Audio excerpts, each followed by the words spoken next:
le magnate français, Henri Beaumont, découvrit un soir la fille de sa femme de chambre, cachée dans sa cuisine, en train de voler des restes. Ce qui suivit ne fut pas la colère, mais une décision qui allait changer leur vie, à tous deux, pour toujours. Dans une maison bâtie sur le silence et la fortune, le grondement du ventre d'un enfant résonne plus fort que les horloges de marbre. À 10 ans, Sophie Moreau se faufilait dans les ombres de la cuisine d'un milliardaire traquant les miettes promises à la poubelle, car la faim, elle ne connaît pas les règles. Mais lorsque l'homme qui possédait tout surprit la fillette, qui ne possédait rien, un instant de détresse fit voler en éclats la distance entre eux. Derrière les dorures et le granit se cachait une vérité que ni l'un ni l'autre n'était prêt à affronter. Ce n'est pas seulement l'histoire d'une enfant prise avec un bol de reste, c'est celle d'un petit acte de faim qui nourrit le cœur d'un homme brisé. Une fillette de 10 ans savait que la faim était le bruit le plus tranchant d'une maison silencieuse. Sophie retint son souffle, plaquant son dos contre le métal froid du grand congélateur de service. « Encore une minute », pria-t-elle. « Que les pas lourds de Madame Lefebvre s'éloignent dans le couloir de marbre. » La cuisine de M. Beaumont était plus grande que tout leur appartement à Saint-Denis. C'était un vaste espace d'acier et de cuivre luisant de plans de travail, en pierre noire toujours glacée. Sophie, frêle pour son âge, aux cheveux blonds pâles, connaissait chaque recoin de cette pièce. Elle les avait cartographiés nuit après nuit. Sa mère, Anne Moreau, était femme de chambre, ici celle qui faisait briller les sols, au point qu'on pouvait s'y voir. Ce soir-là, elle préparait les draps épais des 20 chambres d'amis jamais occupées. Ses pieds devaient la brûler, et sa toux qu'elle tentait de cacher s'aggraverait encore. L'estomac de Sophie se tordit d'une douleur familière. Il était 21h04. La porte du garde-manger claqua doucement. Silence. Sophie compta jusqu'à 60, les lèvres bougeant sans un son. Puis elle glissa hors de sa cachette. Ses pieds nus ne faisaient aucun bruit sur les dalles polies. Elle passa devant le grand piano de cuisson et l'îlot vide, son but. Le chariot d'acier garé près de l'entrée de service, le chariot des déchets. Madame Lefebvre, l'intendante en chef, était sévère. Tout reste du dîner solitaire de M. Beaumont ou du repas du personnel devait être jeté dans le compost. Mais la cuisinière, Marie, au grand cœur, oubliait souvent un demi-sandwich, quelques pommes de terre rôties, ou le bord d'une tartelette sous une feuille d'aluminium. On les laissait là 1 heure, au cas où monsieur voudrait une collation tardive. Il n'en voulait jamais. Sophie le savait. Elle savait aussi qu'à 21h15 précise, Madame Lefebvre reviendrait inspecter le chariot, et furieuse tout jeter. Ses mains tremblaient. Elle la vit un petit bol de gratin de pâtes au fromage, à peine entamé du déjeuner du personnel. Ses yeux se remplirent de larmes, elle adorait ça.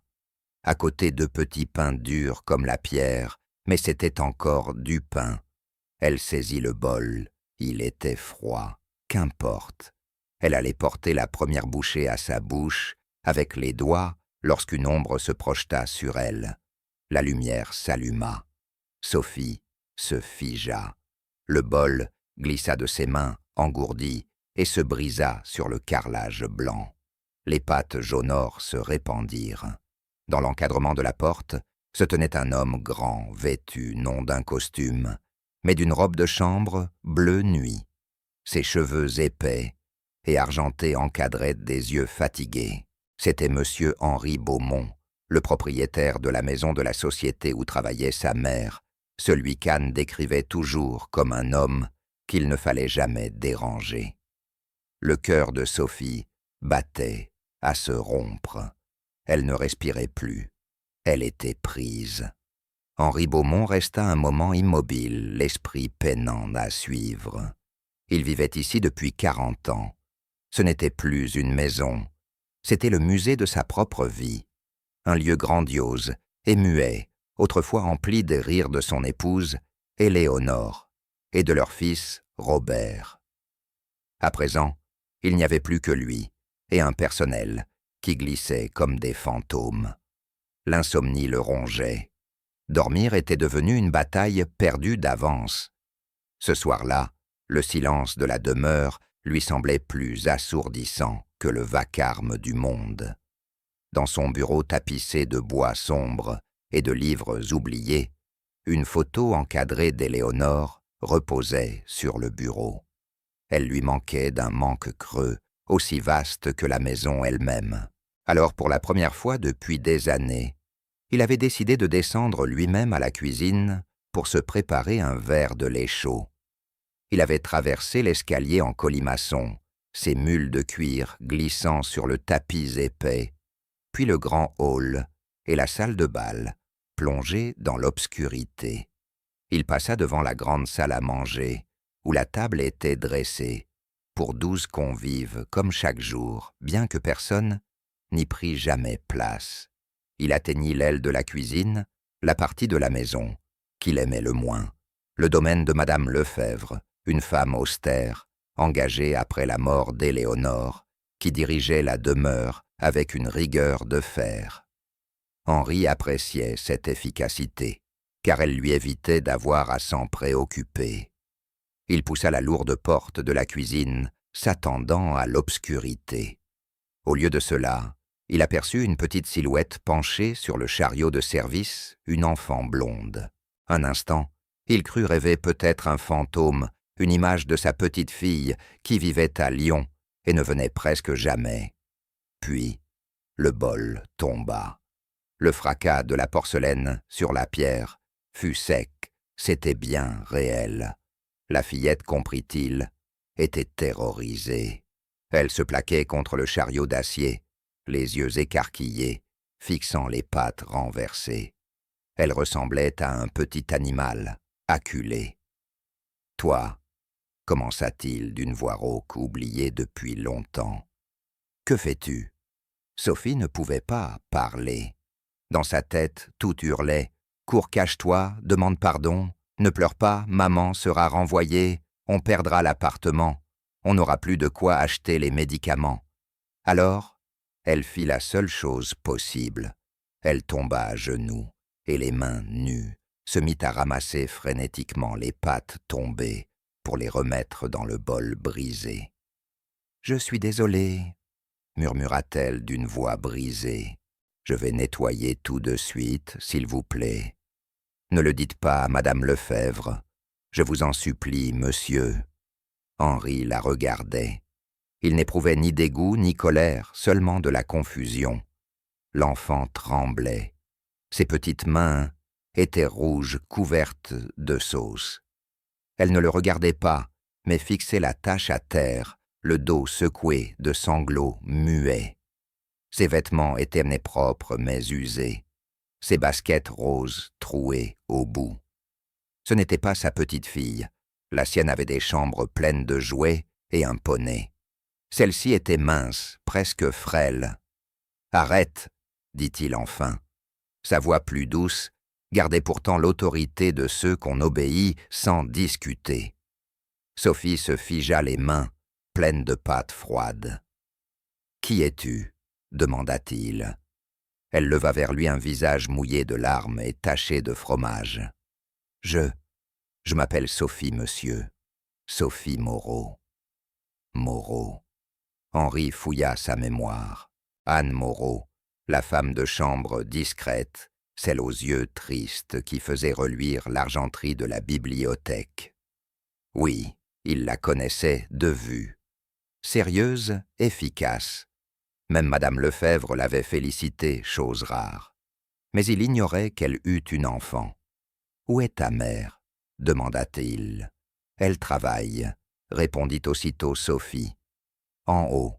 Elle m'a dit de rester dans le salon du personnel, de ne rien toucher. » Le salon du personnel est à l'autre bout du sous-sol, observa Henri. Tu n'y es pas. Sophie tressaillit. J'avais faim. Les mots restèrent, suspendus dans l'air, simple terrible fin. Henri Beaumont, qui avait négocié des fusions à des milliards d'euros, affronté des conseils hostiles et enterré son épouse, n'avait jamais, en 68 ans, entendu un enfant dans sa propre cuisine lui dire qu'elle avait faim. « Je vois », dit-il lentement. Il regarda les petits pains rassis sur le chariot, puis le bol cassé. « C'est cela que tu voulais manger, les restes. Ils allèrent les jeter, » s'expliqua Sophie, avec hâte. « Madame Lefebvre jette tout à 21h15. Je n'ai pas volé. J'attendais qu'on mette à la poubelle. S'il vous plaît, monsieur Beaumont, ma maman a besoin de ce travail. Elle est malade. » Elle s'arrêta net. Elle en avait trop dit. La première règle de sa mère, ne jamais parler de nos problèmes. Nous allons bien. Nous sommes reconnaissantes. Malade, répéta Henri, la curiosité perçant dans sa voix. Mais Sophie se renferma. Elle devint une petite statue de peur, agenouillée dans une flaque de sauce froide. Avant qu'il ne parle de nouveau, une voix tranchante fendit la cuisine. Que signifie cette scène? Dans l'autre porte se tenait Madame Lefebvre, grande femme, sévère, en uniforme noir impeccable. Ses cheveux gris, tirés en chignon, lui étiraient les traits. Elle tenait un grand sac poubelle. Elle venait vider le chariot. Son regard saisit la scène. En un instant, monsieur Beaumont, en robe de chambre, l'enfant à genoux, la nourriture renversée. Son visage d'ordinaire pâle vira au rouge violacé. « Toi !» cria-t-elle en pointant Sophie d'un doigt long et sec. Je le savais. Sophie bondit sur ses pieds, se plaqua contre le réfrigérateur. « Madame Lefebvre, » dit Henri, la voix basse et grondante. « Monsieur Beaumont, je suis navré que vous ayez dû assister à cela, » lança la gouvernante, d'une voix tremblante de colère. « Je me doutais depuis des semaines que de la nourriture disparaissait, » lança Madame Lefebvre, les yeux flamboyants. « Je pensais que c'était l'un des portiers de nuit, mais c'était elle. » Elle s'avança vers Sophie. « Sale petite voleuse, tu voles la main qui nourrit ta mère. Je vais vous mettre toutes les deux dehors dès ce soir. J'appellerai la police. »« Ça suffit, Madame Lefebvre, » dit Henri d'un ton ferme. « Monsieur, elle a enfreint le règlement. Elle s'est introduite dans la cuisine principale. Elle vole votre nourriture. »« C'est une enfant, » répondit Henri d'une voix plate et glaciale. « C'est une voleuse, » répliqua la gouvernante. « Et sa mère Anne l'amène ici, la laisse courir partout. C'est une honte. Je vais chercher Anne tout de suite. Elle pourra faire ses valises. »« Vous ne ferez rien de tel, » ordonna Henri. Madame Lefebvre s'immobilisa. Elle n'avait jamais entendu ce ton-là, pas de lui. Elle ouvrit la bouche, interloquée. « Je parle avec l'enfant, » dit Henri. « Retournez dans votre bureau. » Mais monsieur Beaumont l'a saleté les règles. La saleté se nettoie, coupa-t-il le regard fixé sur le visage pâle et terrifié de Sophie. « Les règles peuvent attendre, allez-y. » Madame Lefebvre eut l'air giflé. Son visage redevint livide. Serrant le sac poubelle contre sa poitrine, elle jeta à Sophie un dernier regard empoisonné, puis sans un mot quitta la cuisine d'un pas raide. Son dos rigide était une insulte. La pièce retomba dans le silence, seulement troublée par le bourdonnement du congélateur. Henri laissa échapper un long soupir. Il regarda Sophie toujours tremblante, puis le désordre à terre. « Eh bien ?» dit-il d'une voix étrangère, à lui-même dans l'immensité de la pièce. « Je suppose qu'il faut nettoyer tout ça. » Il s'approcha de l'évier industriel, prit un torchon propre, le mouilla, revint, et s'agenouilla, grimaçant, sous le craquement de ses genoux. Il s'agenouilla sur le sol froid, à côté des pâtes renversées. Sophie le fixa. L'homme le plus riche qu'elle eût jamais entendu nommer était à genoux, prêt à nettoyer son désordre. « Monsieur, non !» s'écria-t-elle. « Je vais le faire, c'est ma faute. »« Nous allons le faire ensemble, » répondit Henri. Il commença à essuyer la sauce collante, puis leva les yeux vers elle. « Allez, ramasse les morceaux. » Hésitante, Sophie s'agenouilla à son tour. Ensemble, le magnate et la fille, de la femme de chambre, ramassèrent les éclats du bol brisé. Quand Sophie tendit la main vers un morceau, sa manche glissa. Henri aperçut son poignet minuscule, fragile, comme celui d'un oiseau, et dans son autre main, un petit objet sombre, un bouton de bronze. « Qu'est-ce que c'est » demanda-t-il doucement. Sophie baissa aussitôt la manche, cachant sa main. « Rien, monsieur, juste mon porte-bonheur. »« Je peux voir. » Elle hésita. La voix de sa mère résonnait dans sa tête. « Ne dérange pas, monsieur Beaumont, ne parle que s'il te parle. » Mais il le demandait. Lentement, elle ouvrit la main. Ce n'était pas un bouton, mais une petite broche de bronze, usée, représentant un aigle aux ailes déployées, serrant un drapeau. Henri la regarda de plus près. Il reconnut le dessin, une médaille remise aux familles de soldats décorés. Son propre père en avait une rangée dans une boîte. « Où as-tu eu cela » demanda-t-il, la voix soudain plus vive. « C'était à mon grand-oncle » murmura Sophie. « L'oncle de ma maman. Il était soldat, il y a longtemps. »« Un soldat » répéta Henri en observant la petite épingle et la fillette affamée. Il se redressa lentement, les genoux endoloris. Il était descendu pour du lait. Il avait trouvé une voleuse, une enfant, et un mystère.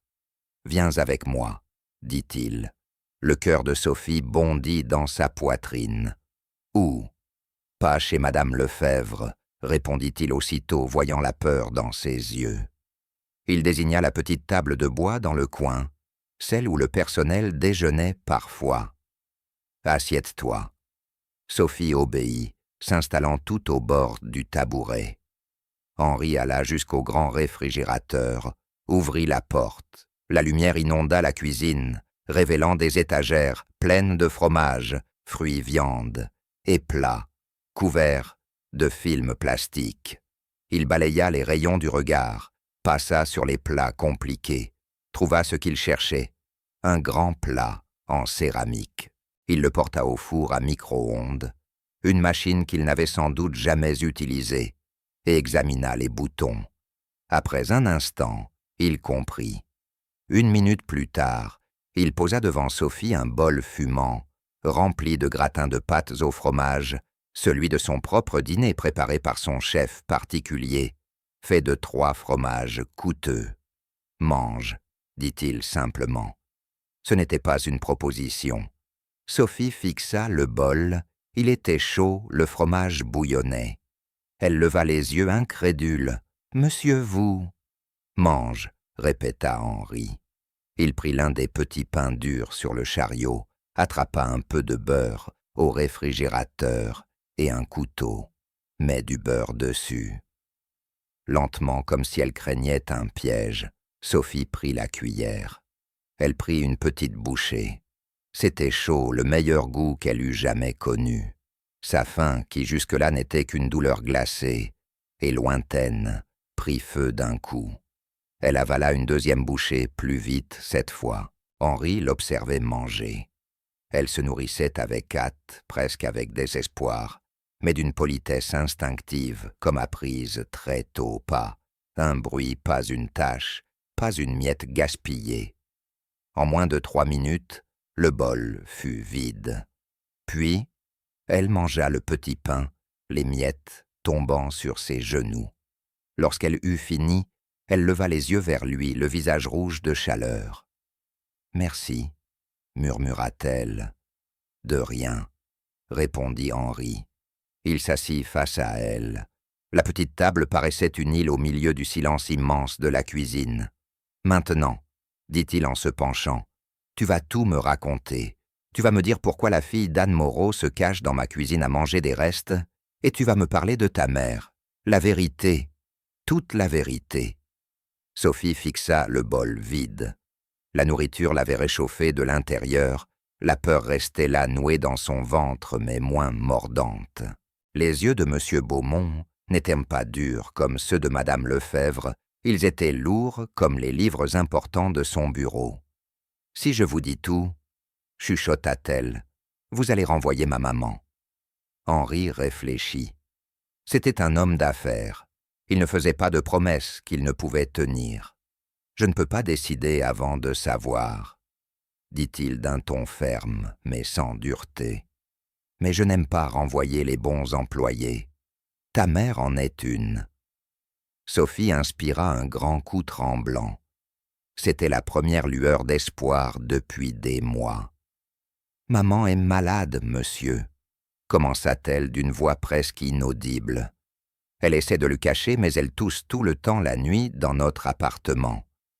C'est grave. Elle est si fatiguée qu'elle s'endort dans le bus. Parfois même en préparant le dîner. « Qu'a-t-elle exactement ?» demanda Henri. « Ce sont ses poumons, » répondit Sophie. « À cause de la fumée, notre ancien immeuble a brûlé avant qu'on vienne ici.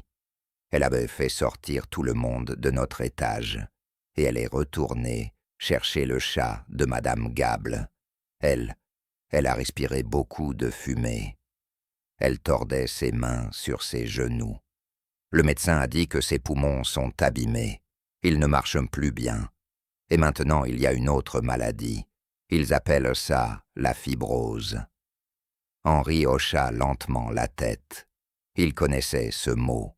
C'était grave et coûteux. « Elle a des médicaments, » continua Sophie, la voix plus vive. « Des comprimés roses et un spray bleu. Mais le médecin dit qu'il faut un traitement spécial. Il a dit que ça coûte plus cher qu'une voiture, plus cher que tout notre appartement. » Elle leva vers lui ses yeux bleus pleins de détresse. « On n'a pas cet argent, monsieur. On n'a plus rien. Maman donne tout son salaire à l'hôpital, mais ils envoient encore des lettres rouges. Ils disent qu'ils vont arrêter les médicaments si elle ne paie pas. » « Alors la nourriture, » fit Henri en désignant le chariot. « On mange beaucoup de bouillie d'avoine, » murmura Sophie en baissant la tête. « Et du pain. Maman saute le dîner. Elle dit qu'elle a mangé au travail, mais je sais que non. J'entends son ventre quand elle croit que je dors. » La honte revint brûlante. « Je voulais juste qu'elle mange mon dîner. On avait un seul hot-dog. J'ai dit que je n'avais pas faim. Mais ensuite, j'ai senti l'odeur de la cuisine. Je voulais juste une bouchée. Je suis désolé. Tellement désolé. »« Tu n'as pas à être désolé, » dit Henri d'une voix rauque.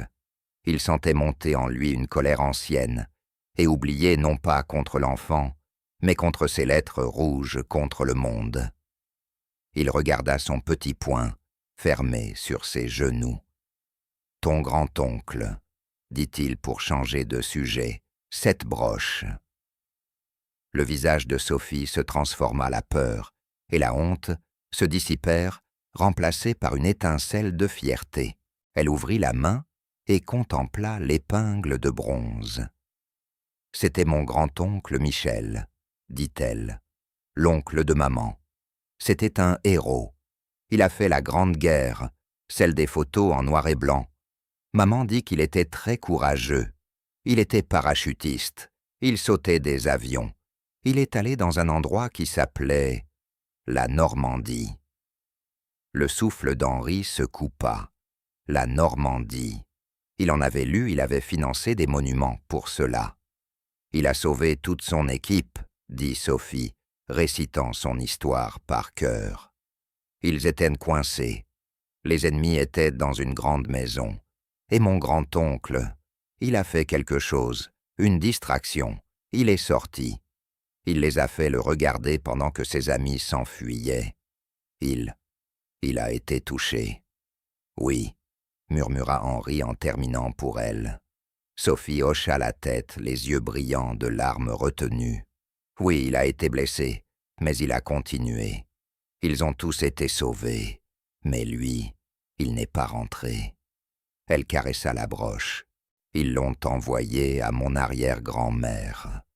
Elle l'a donné à maman, et maman me l'a donné à moi. Elle m'a dit, « Voilà qui nous sommes, Sophie. Nous ne sommes pas ceux qui fuient, nous sommes ceux qui aident. » Elle m'a dit de la serrer quand j'ai peur, pour me souvenir de l'oncle Michel. Henri fixa longuement l'épingle, puis la fillette.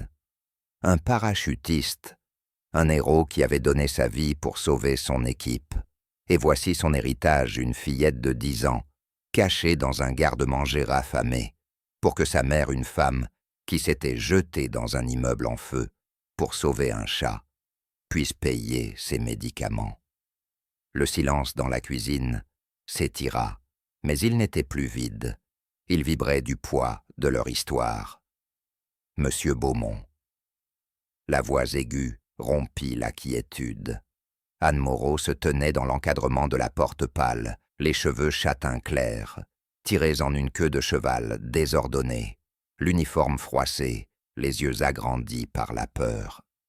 « Monsieur Beaumont, Madame Lefebvre vient de me dire. » Son regard passa du milliardaire à sa fille. Elle vit le bol vide d'un style coûteux sur la table, les miettes sur les genoux de Sophie. Sa fille à la fois terrorisée et pour la première fois depuis longtemps rassasiée. Son visage se décomposa. « Oh, Sophie, qu'as-tu fait ?»« Anne, » dit Henri en se levant. Il était grand et sa stature emplissait la pièce. « Monsieur, je suis tellement désolé, » balbutia Anne. Elle connaît les règles, elle devait rester au salon du personnel. J'ai dû cirer les sols de l'aile est, j'étais épuisé. Je lui ai dit de lire son livre. « Monsieur, je vous en supplie, ne me renvoyez pas. Je paierai pour ce qu'elle a mangé. Je travaillerai gratuitement, Anne coupa Henri d'une voix d'ordre. Elle s'interrompit aussitôt, les larmes coulant sur ses joues. « Sophie m'a expliqué la situation, » dit-il. Le visage d'Anne se figea. « Quelle situation ? L'argent ? La maladie ? Monsieur, je ne sais pas ce qu'elle vous a raconté. C'est une enfant, elle invente des histoires. » « Elle m'a parlé de l'incendie de votre immeuble, » répondit Henri. Anne se tut aussitôt. « Elle m'a parlé de vos poumons et des lettres rouges de l'hôpital. » Anne chancela, agrippant le chambranle pour ne pas tomber. « Monsieur, c'est mon affaire. Jamais ce n'est pas votre problème, » dit-elle d'une voix mêlant détresse et fierté blessée. « Vous travaillez pour moi, » répondit Henri calmement. « Vous vivez sous mon toit. Votre fille se cache dans ma cuisine parce qu'elle a faim. Il me semble que cela fait de votre problème le mien. » Anne resta muette, piégée, exposée. « Maman, » dit doucement Sophie en glissant du tabouret. Elle courut vers elle et enfouit son visage dans son tablier. « Je suis désolée, maman. J'avais trop faim et je lui ai parlé de l'oncle Michel. »« Oh, Sophie !» murmura Anne en lui caressant les cheveux. Puis elle leva vers Henri des yeux suppliants. « S'il vous plaît, monsieur, c'est une bonne fille. Je suis une bonne employée. Je ferai n'importe quoi. » Henri les observa, la mère malade et fière, tentant de tenir debout son petit monde. La fille courageuse et affamée, serrant la broche d'un héros. Il avait bâti un empire sur les chiffres, les bilans, les profits et les pertes. Mais cela n'avait rien d'une décision d'affaires. « Anne, premièrement, vous n'êtes pas renvoyée. » Anne s'affaissa contre la porte, un sanglot de soulagement lui échappant. « Merci, monsieur, merci infiniment. »« Deuxièmement, » poursuivit Henri, « Sophie ne mangera plus jamais des restes. » Il marcha vers le téléphone mural, décrocha le combiné et composa un numéro à 4 chiffres. Anne et Sophie l'observaient interdites. Après une sonnerie, une voix d'homme encore ensommeillé répondit « Allô, David, c'est Beaumont. Réveille-toi, je t'envoie une voiture. » David était son avocat personnel, l'homme chargé de régler les situations. « Monsieur, il est presque 22 heures, » grogna la voix. « Je sais, » répondit Henri. « Je suis dans ma cuisine avec une employée et sa fille.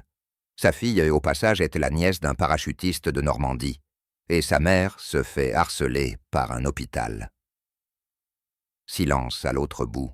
« Harceler, monsieur. » Des lettres rouges, des traitements refusés. « Comme d'habitude. Je veux que tu trouves quel hôpital. Je veux que tu les appelles maintenant. Tu t'en occupes. »« M'en occuper, monsieur. Paye la facture, » dit Henri d'un ton plat. « La totalité. Et trouve son médecin. Je veux qu'elle voie le docteur Évrard à la clinique principale, demain. Le meilleur pneumologue. Je l'appellerai moi-même. Tout sur mon compte personnel. » Dans l'encadrement de la porte, Anne secouait la tête, le visage blême. « Monsieur, non. Je ne peux pas accepter. C'est trop. C'est de la charité. » Henri posa la main sur le combiné et la fixa.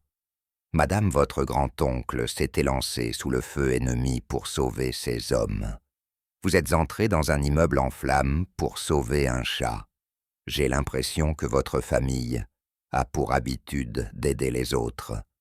Laissez donc quelqu'un vous aider maintenant. » Il reprit le téléphone. « David, tu notes ? » « Oui, monsieur, » répondit la voix soudain bien éveillée. « Considérez que c'est réglé. » Henri raccrocha, puis se tourna vers Anne et Sophie. Anne pleurait en silence, la main sur la bouche. Sophie, elle le regardait, les yeux grands ouverts.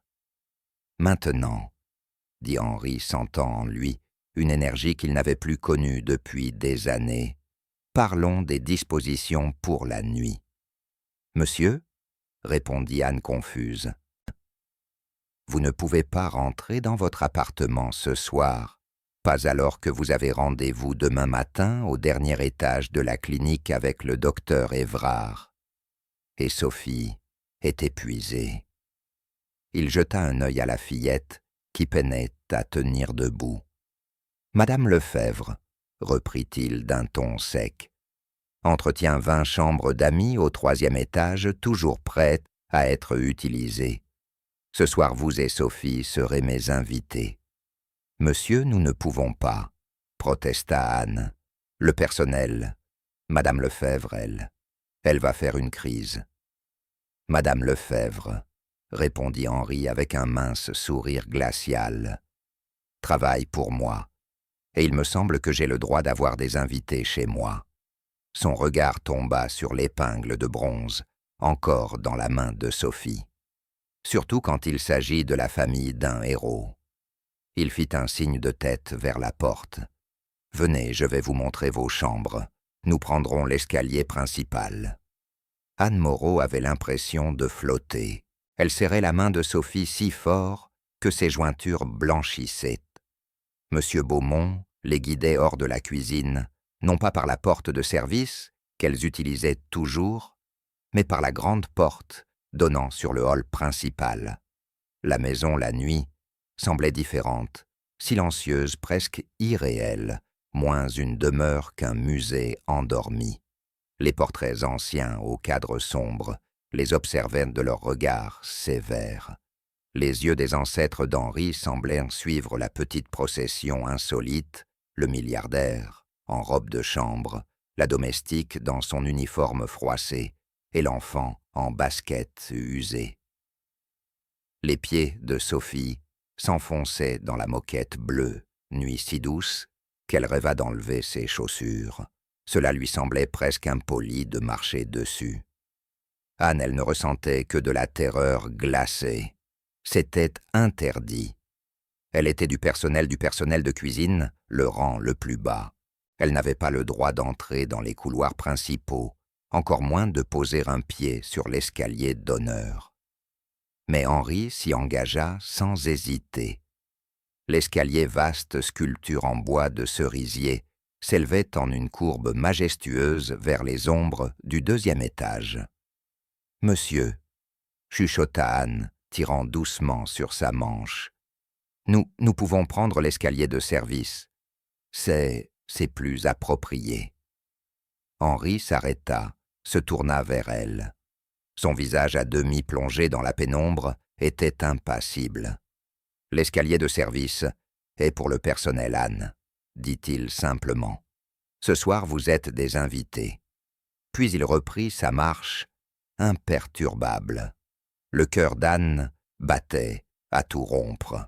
Chaque marche gravie sur la moquette épaisse était une trahison des règles de Madame Lefebvre, celle qui la maintenait à son poste. Dans sa tête résonnait encore la voix sèche de la gouvernante. « Vous n'êtes pas de la famille. Vous êtes du service. Souvenez-vous de votre place. » Elle serra Sophie contre elle. La fillette, bouche entr'ouverte, levait les yeux vers le gigantesque lustre de cristal, suspendu 2 étages au-dessus d'elle. Arrivée sur le palier du second étage, elles virent le couloir s'étendre devant elles bordé de portes closes. Les appartements d'Henri se trouvaient à l'aile ouest, les chambres d'amis à l'aile est. Tandis qu'il tournait dans cette direction, une silhouette émergea de l'ombre. C'était Madame Lefebvre. Elle se tenait droite, les mains jointes devant elle, figée comme une statue. Elle n'était plus rouge de colère, son visage était pâle, glacial, maîtrisé. Ses yeux n'étaient pas fixés sur Henri, mais sur Anne. Un regard de pur mépris qui la fit frémir. « Monsieur Beaumont, » dit-elle d'une voix basse, mais acérée comme une aiguille. « Il est très tard. Je faisais simplement ma dernière ronde. »« Comme moi, Madame Lefebvre, » répondit Henri d'un ton calme. « Merci, vous pouvez aller vous coucher. » La gouvernante ne bougea pas. Ses yeux glissèrent vers Sophie, dissimulée derrière les jambes de sa mère. « Que faites-vous, monsieur, avec elle ?» Le mot tomba chargé de dédain. « Je montre à mes invités leur chambre, » dit Henri, en désignant le couloir. « La bleue, je crois. Elle donne sur les jardins. » Le masque de contrôle de Madame Lefebvre se fissura enfin. Un souffle incrédule s'échappa de ses lèvres. « Des invités, monsieur. C'est une domestique. Et l'enfant est une voleuse. » Les genoux d'Anne faiblirent. « Madame Lefebvre, je vous en prie, » supplia-t-elle. « C'était une erreur, Sophie. » Elle volait de la nourriture, Anne, coupa la gouvernante. « Ne le niez pas, je l'ai surprise, et vous saviez. Vous avez laissé cela se produire dans cette maison. Ça suffit, » dit Henri. Sa voix basse trancha net la colère de la femme. Madame Lefebvre se tourna vers lui. « Monsieur, je dois protester. C'est mon devoir de protéger cette maison, d'en maintenir les standards. Si vous laissez passer cela, vous donnez un terrible exemple au personnel. Cela enfreint toutes les règles. Elle doit être renvoyée pour vol et intrusion. » Henri fit un pas vers elle. Il était plus grand, et même après des années de silence, son autorité demeurait entière. Il réalisa que Madame Lefebvre avait oublié pour qui elle travaillait. « Je connais les règles, Madame Lefebvre, » dit Henri, la voix d'un calme dangereux. « Mais peut-être ignorez-vous toute la situation. » Il désigna Anne et Sophie. « Voici Anne Moreau et sa fille Sophie. Je sais qui elles sont, monsieur. Mais vous ne savez pas qui est leur famille, » reprit Henri. « Cet enfant est l'arrière-petite-nièce de Michel Coppet. » Le front de la gouvernante se plissa, le nom ne lui disait rien. Michel Coppet était parachutiste dans la 101e division aéroportée, continua Henri, la voix vibrante d'autorité. Il a sauté sur la Normandie. Il était mort au combat près de 40 ans, après avoir sauvé toute son escouade d'une embuscade. Il a reçu la croix de service distinguée à titre posthume. La bouche de Madame Lefebvre s'entr'ouvrit. Son insigne ajouta Henri en inclinant la tête vers Sophie, qui le serrait dans sa poche, se trouve dans cette maison. La famille d'un véritable héros français est ici, et vous les traitez de voleurs. Vous voudriez les jeter dehors au milieu de la nuit, parce que l'enfant avait faim. Il laissa ces mots s'enfoncer dans le silence lourd du couloir. Moi, conclut-il, je trouve cela inacceptable. Et vous? Le visage de Madame Lefebvre vira à la craie. Femme d'ordre et d'apparence, elle venait d'être placée du mauvais côté du patriotisme, du courage et de son propre employeur. Elle était vaincue et le savait. « Non, monsieur, » murmura-t-elle. « Bien, » dit Henri. « Anne et Sophie sont mes invitées personnelles. Elles doivent être traitées comme telles. Elles dormiront dans la chambre bleue. Je compte sur vous pour qu'elles aient tout ce dont elles ont besoin, linge, vêtements propres, petit déjeuner demain matin. »« Oui, monsieur, » répondit la gouvernante, les mots âpres dans sa bouche. « Parfait. Bonne nuit, Madame Lefebvre. » Henri lui tourna le dos sans attendre et marcha jusqu'au bout du couloir où il ouvrit une porte blanche. Anne-Sophie entrait.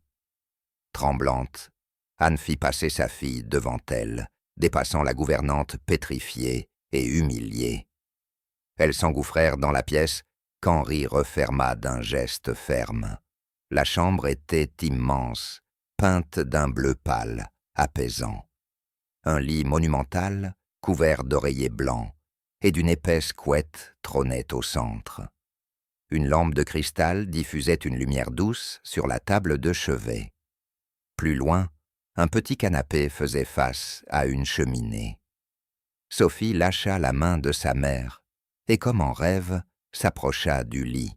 Elle tendit un doigt et toucha la couette. C'était, pensa-t-elle, comme effleurer un nuage. « Maman regarde », chuchota-t-elle. Anne resta près de la porte, les mains tordues d'inquiétude. « Monsieur Beaumont, c'est trop. C'est une chambre pour des rois. C'est une chambre pour des invités, » répondit Henri. Il alla jusqu'à l'armoire et l'ouvrit. « Ma petite fille laisse des vêtements ici. Ils seront peut-être un peu grands pour Sophie, mais chauds. Les pyjamas sont dans la commode. La salle de bain est là. » Il montra une autre porte, puis se dirigea vers le bureau près de la fenêtre et prit le téléphone. « Ce combiné sonnera à 8 heures demain matin, » dit-il en regardant Anne. « Ce sera mon avocat, David. Il confirmera l'heure de votre rendez-vous avec le docteur Évrard. Mon chauffeur personnel, Benoît, vous y conduira et vous ramènera. » Anne avait du mal à comprendre le docteur Évrard. « Mon chauffeur », ces mots semblaient appartenir à une autre vie. « Je ne sais comment. Comment vous remercier, monsieur ?» balbutia-t-elle. Henri la regarda. Son visage était maigre, épuisé. Ses yeux rougis par les larmes gardaient pourtant cette fierté qu'il avait déjà entendue dans le récit de Sophie. La fierté de ceux qui courent vers le danger, pas qui s'en détournent. « Vous ne me rembourserez pas, Anne, » dit-il. « Ce n'est pas une transaction. C'est la réparation d'une injustice. L'arrière-nièce d'un homme comme Michel Coppet ne devrait pas crouler sous des dettes médicales. Pas dans mon pays, et certainement pas sous mon toit. » Il se tourna vers Sophie assise sur le lit, les jambes se balançant doucement. « Toi, » dit-il d'une voix presque bourrue, « dors un peu, tu sembles épuisée. » Il se dirigea vers la porte. « Monsieur Beaumont » appela Sophie. Il s'arrêta la main sur la poignée. « Merci pour les macaronis, » dit-elle. Un sentiment étrange remua dans la poitrine d'Henri comme un portail rouillé qui s'ouvrait. C'était peut-être un sourire. « De rien, Sophie, » dit-il. « Bonne nuit. » Il referma la porte, les laissant seuls. Pendant une minute entière, Anne et Sophie restèrent immobiles dans cette chambre magnifique et silencieuse. Seul le souffle tremblant d'Anne rompait la paix. Puis Sophie glissa du lit et courut vers la salle de bain. Maman, viens voir. La baignoire est assez grande pour un bateau. » Anne s'avança lentement, avec précaution, et s'assit sur le rebord du lit moelleux. Elle contempla ses mains rougies par les produits de nettoyage, puis la soie fine du papier peint. Elle avait eu si peur d'être renvoyée, si peur de perdre le peu qu'elles avaient. Cette nuit-là, tout avait changé.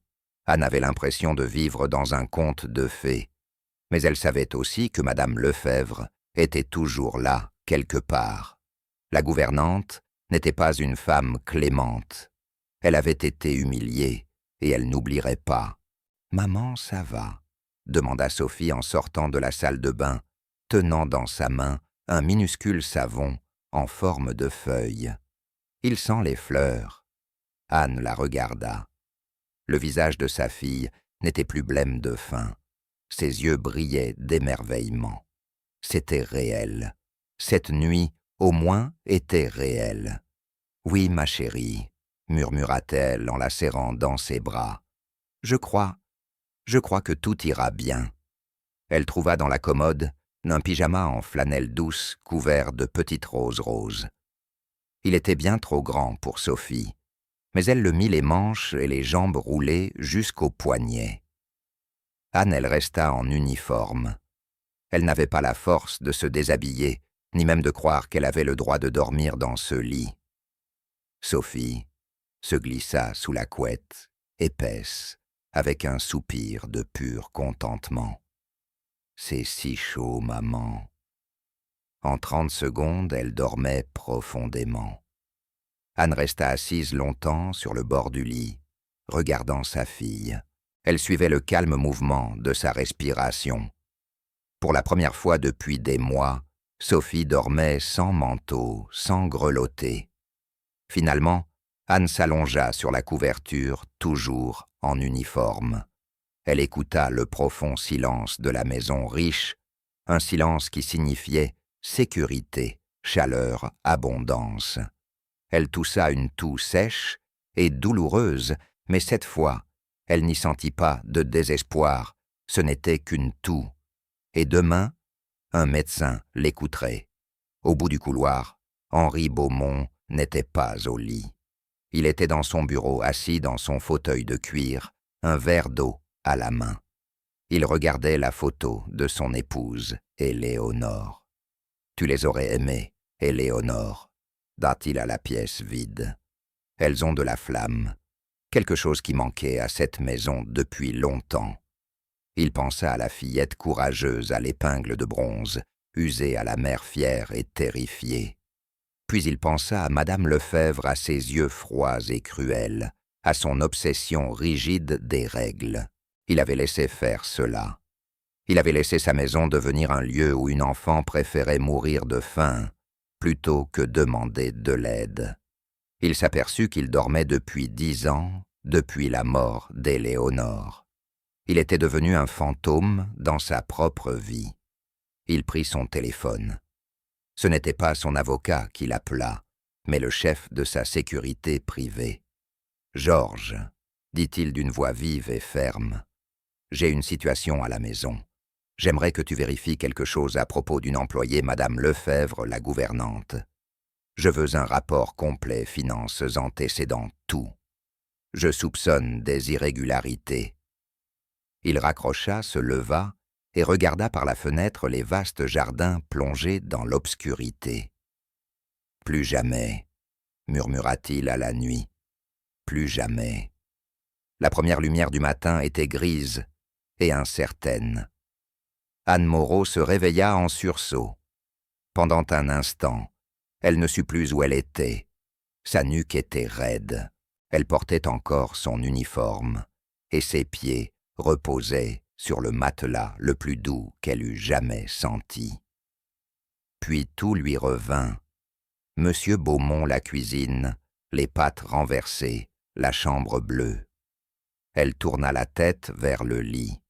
Sophie dormait au centre d'une montagne d'oreillers et de couvertures seule, une mèche de cheveux blonds dépassée.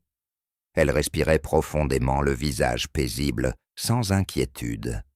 Elle était au chaud, en sécurité. Une vague de culpabilité traversa Anne. Elle avait voulu rester éveillée, assise sur la chaise, pour veiller un instant sur sa fille. Et elle s'était endormie, elle aussi. Elle se leva, les articulations douloureuses. La chambre était silencieuse. Tout était réel, le papier peint en soie, les lourds rideaux, la lampe de cristal. Une autre peur s'installa. Et maintenant, que va-t-il se passer? Monsieur Beaumont a-t-il changé d'avis? Madame Lefebvre nous attend-elle en bas, prête à se venger? À cet instant, un petit bip électronique retentit sur le bureau. Anne sursauta. Le son revint, bref et régulier. C'était le téléphone. Elle s'en approcha à pas feutrés et décrocha la main tremblante.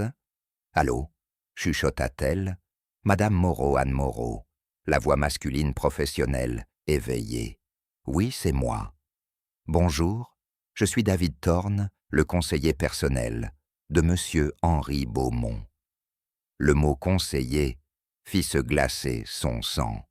Un avocat, cela paraissait grave.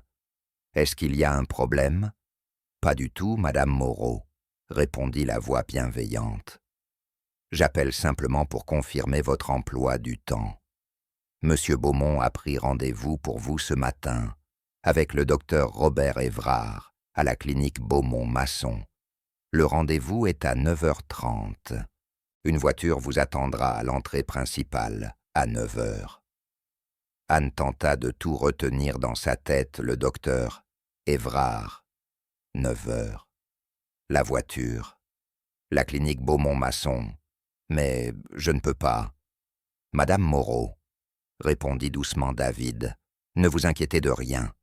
Tous les frais pour la consultation et pour tout traitement ultérieur seront pris en charge par le Family Office de Monsieur Beaumont. Votre seule tâche est d'être devant la porte à 9h. Mais ma fille, Sophie, bien sûr, elle est la bienvenue. Le cabinet du docteur Évrard est très confortable. Merci.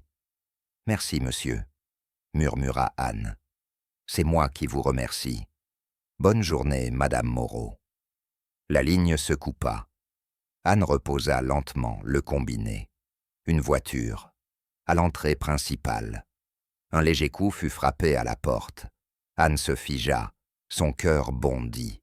Madame Lefebvre, elle venait les chasser, c'était certain. Qui est là » balbutia-t-elle. « Eh, c'est juste Maria, madame » répondit une voix jeune. Anne fronça les sourcils. Maria la cuisinière. Elle entr'ouvrit la porte. Ce n'était pas la cuisinière, mais une jeune femme, en uniforme noir et blanc, impeccable, poussant un chariot d'argent. Elle semblait avoir 19 ans, les yeux ronds et nerveux. « Bonjour, madame » chuchota-t-elle. « Monsieur Beaumont, il a fait monter ceci pour vous, et pour la jeune demoiselle. » Elle fit avancer le chariot couvert de cloches d'argent. « Je ne comprends pas, » dit Anne.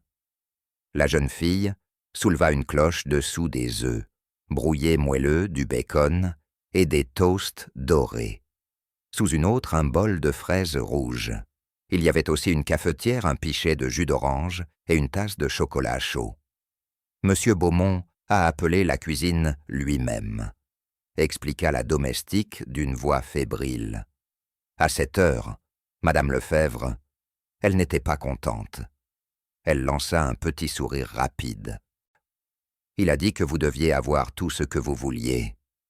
Oh, fut tout ce qu'Anne put dire. Sophie, appela-t-elle en allant vers le lit. Elle secoua doucement son épaule. Sophie, réveille-toi. Non, maman, il fait froid. Sophie, tu dois voir ça.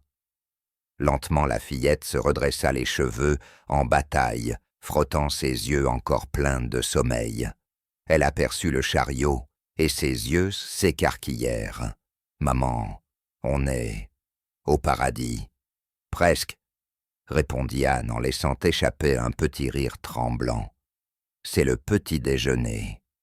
Sophie bondit du lit trébuchant dans les jambes trop longues de son pyjama et courut jusqu'au chariot. « Du chocolat chaud. »« Mange, ma chérie, » dit Anne la gorge serrée. « Mange vite, nous devons être prêtes. Une voiture vient nous chercher. » À 9 heures précises, Anne, vêtue de son seul pantalon, présentable, et d'un chemisier propre qu'elle avait lavé dans le lavabo, descendit par l'ascenseur dans le grand hall. Sophie, serrant dans sa main, la broche de son grand-oncle marchait à côté d'elle. Le hall vaste étincelait de marbre noir et blanc. Madame Lefebvre s'y tenait triant le courrier sur le bureau d'entrée. Elle ne leva pas les yeux. Elle les ignora délibérément, son dos raide, formant un mur de mépris. Le courage d'Anne chancela. Elle se sentit à nouveau petite, illégitime. Mais alors, les grandes portes en chêne s'ouvrirent. Un homme en costume noir et casquette de chauffeur apparut. « Madame Moreau, » dit-il d'une voix respectueuse, « la voiture est prête. » Anne inspira profondément. Elle regarda le dos de la gouvernante, serra la main de Sophie et murmura « Nous ne sommes pas de celles qui fuient. » Puis à voix claire « Merci. » Elle passa devant Madame Lefebvre, devant les portraits solennels, et sortit dans la lumière froide du matin. La clinique Beaumont-Masson n'était pas une clinique, c'était un bâtiment de verre et d'acier, digne d'un musée d'art moderne. On ne leur demanda ni d'attendre, ni de remplir de formulaires. À la réception, une femme souriante les accueillit. « Madame Moreau, nous vous attendions. Le docteur Évrard est prêt. » Elles furent minces conduites dans un grand bureau, paisible. Un homme aux cheveux argentés et au visage bienveillant se leva pour les saluer. « Anne, je suis Robert Évrard, enchanté de vous rencontrer. » Il lui serra la main. Et là, à la stupéfaction d'Anne, M. Beaumont était présent assis dans un coin, vêtu d'un costume gris, foncé, impeccable. Il ne les avait pas simplement envoyés, il était venu. « Monsieur, vous... ici ?» balbutia-t-elle. « Bien sûr, » répondit Henri comme si c'était la chose la plus naturelle du monde. Je voulais entendre ce que Robert avait à dire. Puis, se tournant vers Sophie, « Voici ma fille Sophie », dit-il, comme s'il présentait une parente. Sophie, jusque-là cachée derrière sa mère, fit un petit signe timide. Pendant l'heure suivante, Anne fut examinée. Le docteur Évrard se montra attentif, patient, d'une grande douceur. Il prit de nouvelles radiographies, fit des tests respiratoires, consulta les dossiers de son ancien hôpital, déjà posés sur son bureau. Enfin, il s'assit face à eux. « Eh bien, Anne, » dit-il, « la bonne nouvelle, c'est que vous êtes une femme très forte. La mauvaise, c'est que vos poumons ont été durement touchés. L'inhalation de fumée a causé des cicatrices importantes. Et cette nouvelle infection, c'est une fibrose pulmonaire, à un stade avancé. » La main d'Anne se porta à sa bouche. Elle s'en doutait, mais l'entendre dans ce cabinet impeccable et silencieux rendait la chose irrévocable. « Mais, » commença-t-elle la voix tremblante. Le docteur Évrard leva une main. « Ce n'est pas sans espoir, » dit-il avec douceur. « La clinique où vous étiez n'avait pas tort au sujet du nouveau traitement. C'est un médicament spécialisé, associé à une thérapie respiratoire intensive, très efficace pour stopper la fibrose et parfois même la faire régresser. »« Le coup, » murmura Anne les larmes aux yeux. « Le coup, » dit Henri, en prenant la parole pour la première fois, « n'est pas un sujet. Il ne sera pas discuté. Ce n'est pas votre affaire. » Il se tourna vers le médecin. « Robert, que faut-il faire ?»« Elle doit commencer la thérapie immédiatement, » répondit le docteur. « Aujourd'hui. Et elle doit se reposer. Son corps est épuisé. Elle ne peut plus travailler ni subir de stress. »« Elle n'en subira plus, » déclara Henri en se levant. « Anne, votre poste chez moi change. À compter de cet instant, vous êtes en congé médical, illimité et intégralement payé. Votre seul travail est de guérir. Cet homme, dit-il en posant la main sur l'épaule du docteur, est le meilleur. Vous écouterez tout ce qu'il vous dira, c'est bien compris. Anne regarda tour à tour le médecin et le milliardaire. Elle était bouleversée. Une année entière de peur de lettres rouges de repas sautés s'effondrait d'un coup. Elle ne put rien dire. Elle hocha seulement la tête, les larmes coulant en silence. « Bien, » dit Henri. « À présent, Sophie et moi allons chercher. Voyons, que mangent les enfants ? Un muffin. Nous allons chercher un muffin à la cafétéria. L'infirmière viendra vous installer, Anne. » Il posa une main douce sur l'épaule de Sophie. « Viens, laissons ta maman travailler un peu. » Des heures plus tard, de retour à la maison, Henri était dans son bureau. Le soleil déclinait. Anne reposait dans la chambre bleue après sa première séance. Sophie dormait sur le canapé, sa broche serrée contre elle. Un coup frappa à la porte. « Entrez. » C'était Georges, son chef de sécurité, un grand homme sec sans détour. Il tenait un dossier bleu. « Vous avez bien fait de demander monsieur, » dit-il d'une voix grave. « Je n'ai cherché que quelques heures, mais c'est grave. » Henri fit signe de s'asseoir. « Dites-moi, Madame Lefebvre, » commença Georges, « n'est pas seulement une despote, c'est une voleuse. » Il ouvrit le dossier. « J'ai commencé par les comptes de la maison, comme vous l'avez ordonné. Les fournisseurs. Elle gonfle les commandes depuis des années, nourriture, linge, produits d'entretien. Des dizaines de milliers d'euros par mois. »« Où va l'argent ?» demanda Henri, la voix glaciale. « Nulle part. Les commandes sont fictives. Elle valide les factures, la maison paie, et l'argent est versé sur le compte d'une société écran, Prestige Habitat Services. J'ai remonté la trace. L'entreprise est enregistrée à son nom. » Les jointures d'Henri blanchirent sur les accoudoirs de son fauteuil. Pendant toutes ces années, pendant qu'il pleurait, qu'il se laissait hanter par les souvenirs, elle le volait. « Ce n'est pas tout, » continua Georges. « Les heures supplémentaires du personnel, elle les truque aussi. Elle ajoute des heures fictives pour les employés à temps partiel, garde la différence, les menace s'ils posent des questions. Anne Moreau, par exemple, sans mari, un enfant malade. Elle savait qu'elle ne se plaindrait jamais. » La colère d'Henri monta froide et implacable. Ce n'était pas l'argent, il en avait bien trop. C'était l'insulte, la cruauté. Elle avait transformé sa maison en un lieu de peur. Elle avait laissé une enfant mourir de faim pour protéger son petit empire corrompu. « Georges, » dit-il d'une voix plate, « amenez-la-moi, maintenant. Ne la laissez pas rassembler ses affaires, pas un appel. Amenez-la simplement ici. »« Oui, monsieur. » 5 minutes plus tard, Madame Lefebvre entra dans le bureau. Elle paraissait agitée, visiblement dérangée dans sa ronde. « Monsieur, c'est très irrégulier, votre homme. Asseyez-vous, » dit Henri. Elle s'assit le dos raide. « Monsieur, je dois vous dire que le personnel est en émoi. Votre décision d'héberger les Moreau, cela provoque un chaos. Maria, la nouvelle femme de chambre, parle de plateau de petit déjeuner, c'est une. Le comte de Prestige Habitat Service, » dit Henri l'interrompant. Les mots de la gouvernante moururent aussitôt. Sa bouche resta ouverte. Tout le sang quitta son visage. « Je ne comprends pas, monsieur. » Henri fit glisser le dossier vers elle. « Tout est là, Madame Lefebvre. Les fausses factures, la société écran, les heures gonflées, les détournements. » La femme regarda le dossier comme s'il s'agissait d'un serpent. Elle se mit à trembler. « Monsieur, c'est un malentendu, » balbutia-t-elle d'une voix aiguë. « Le coût de la vie, vous avez tant d'argent.